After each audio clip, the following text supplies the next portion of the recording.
যাচ্ছি এটা মাসির বাড়ি।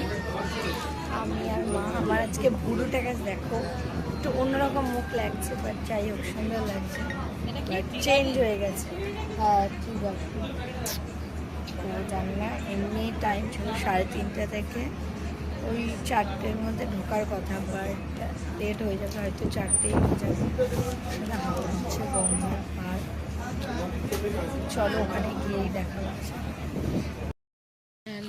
রাস্তায় পুরো জুতো একদম জলে ভিজে একাকার হয়ে গেল, জলের মধ্যে জুতোটা পুরো ভিজে কাদায় কাদায় হয়ে গেল, পুরো অবস্থা নেজে হালের মতো হয়ে গেল।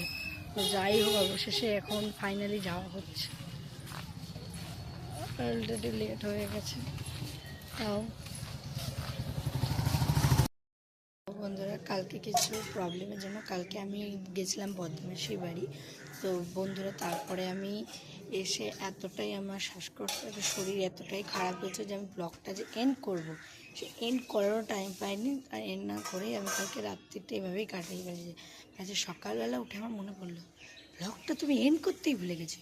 সো যাই হোক, ওইখানে গিয়ে আমি ব্লগটা দেখাতে পারিনি, কারণ আমার যে বেস্টু ওকে তো এখন আমি শো করতে পারবো না। সত্যি বলতে গেলে এটুকু দেখেছো বা এইরকম দেখেছো বা দেখোইনি এরকম, কারণ ওকে এখন শো করতে পারবো না, কারণ আছে।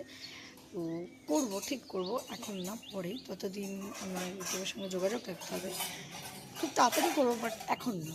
যাই হোক, আমার এই ভিডিওটা যদি তোমাদের ভালো লেগে থাকে, অনেকটা মানে আমি কি বলবো, একটু মাথা খারাপ, কালকে তো মানুষ ব্লগটা এন্ড করে, যা করিনি। যাই হোক, আমার এই ভিডিওর ছোট্ট, একদমই ছোট্ট মিনি ব্লগটা যদি তোমাদের ভালো লেগে থাকে, অবশ্যই একটা লাইক করে অবশ্যই যেও, আর এভাবেই আমি সাপোর্ট করো, আর সাপোর্ট করলে সাপোর্ট পাওয়া যায়। তো চলো বাই বাই। আর ওয়েদারও খুবই ভালো, আর কি বলবো। এখন আমি ব্রেকফাস্টগুলো করি। তো বাই বাই, আজকের ব্লগটা এখানেই, মানে কালকের ব্লগটা এখন এন্ড করলাম। টাটা।